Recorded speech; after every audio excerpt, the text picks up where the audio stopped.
the one, the only, Beitzah.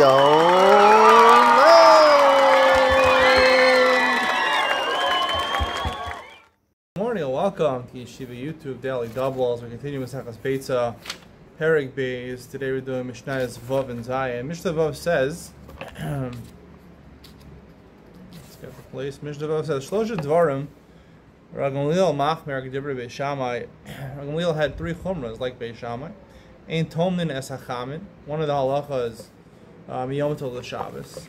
If Yom Tov fell before Shabbos, he wouldn't insulate things from Yom Tov to Shabbos because he held that just like you make an Erev Tavshilin for cooking and baking, you also have to make a Rat Mana. If you did make an Erev Tavshilin, you insulate something before Yom Tov, then you can continue on Yom Tov for Shabbos, but otherwise not. Beis Hillel says no. All you need is basically like the Psak Halacha we do is something baked and cooked, and then it works even for Atmana.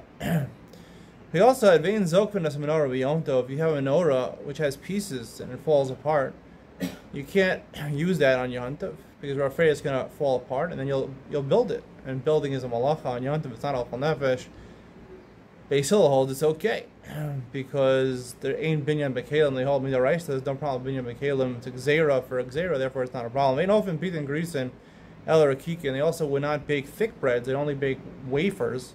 Amr Gamliel, man shabbat lo you often pita and grisen elarkika. They only baked wafers. Amr lo, he said to manasel beis avicha shemachmir al asma mekilin l'chol Yisrael. The house of Gamliel, they were machmir for themselves, but in essence, they were making for everyone else. So they also often pita and grisen v'chori to make big loaves of bread, because big loaves of bread maybe taste better, and also to make a large amount of dough together, which according to Rav Gamliel, they wouldn't do it because they considered it too much of a tircha on Yom Tov. We'll discuss this going forward. Yom Tov is more severe than Shabbos in terms of tircha. You're not supposed to exert yourself too much in Yom Tov because you're supposed to enjoy Yom Tov, mitzvah of simchas Yom Tov. But we paskin, since there's a heter hol nefesh, therefore you can make the best because the bigger the bread, the thicker the dough, it tastes better. Zayin Afu Omar. People are crazy. Some people say after Pesach, they tell you matzah tastes better than challah. Are you kidding me? Matzah, shmura matzah? That's rakikin over here. That's no one likes matzah. Maybe on Pesach it's okay, but it's a cracker in essence. Zayin Afu Omar. Shlosh Dor on the hakel. Gamliel, even though they're machmer, three things they're a makel. Mechabin ben amitos. Even though normally if it's a dirt floor you're not allowed to sweep, they said a small area between the beds you're allowed to sweep because we're not concerned you're going to smooth out the holes, which is malacha of bona in your house. Manichin as hamugmar b'yom tov, you're allowed to also light incense. Incense makes your house smell better. They also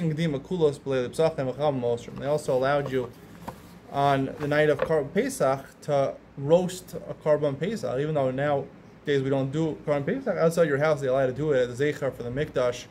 We don't do that. The reason we don't do it is because you're not supposed. People are going to think you're allowed to bring kachim nowadays outside the Beis Hamikdash. We don't do that. So the Chacham say it's asur in all three cases, including the case of Maniches HaMugmar B'Yom Tov, which, based on yesterday, you can say people enjoy a good smell. So why shouldn't it be like lighting a fireplace, which we said according to everybody. Both Shammai and Hillel would say it's okay. I'll tell you the answer to that. Ian Mitzion coming up next.